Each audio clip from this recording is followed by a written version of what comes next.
Hey you guys, so the question has been asked, and this has been asked to me actually multiple times. What do I do if my husband or spouse does not support the idea of doing the GAPS diet with our family? So I've had it happen both ways. We've actually done the GAPS diet twice. The first time my entire family, including my husband, did the GAPS diet with us. The second time when we did the GAPS diet, my husband chose not to be part of it.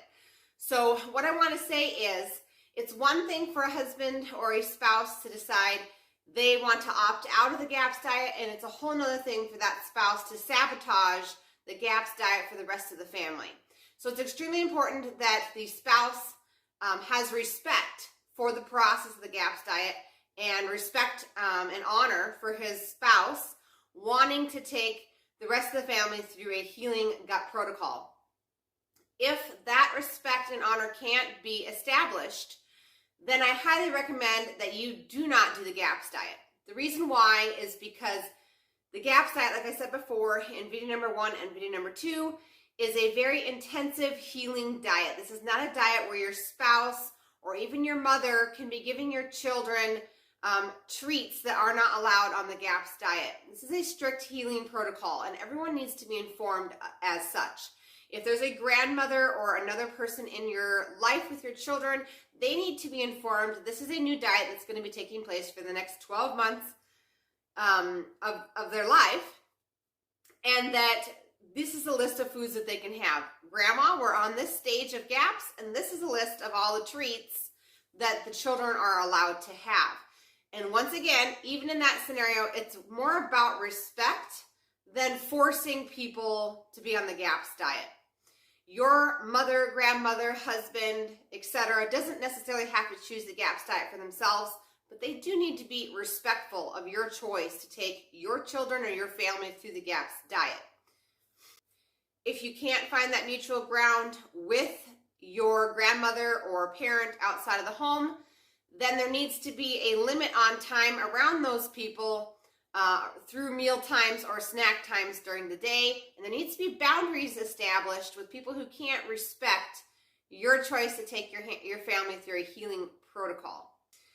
If you can't get your spouse on board, no matter what you try, it's okay if you make separate food for them and you have the rest of your family on the GAPS diet, as long as there's established respect there. If established respect between spouses within a home that is planning on doing the GAPS diet cannot be established, I highly recommend that you do not do the GAPS diet. And the reason why is that you're going to be putting all this effort into the GAPS diet, and there's going to be, the child will be being fed things that are going to harm your progress within the GAPS diet. Plus, there's just a ton of stress within your marriage. And honestly, that's not healthy for you either. So a horrible gut is not healthy for you, but neither is a whole bunch of stress within a marriage.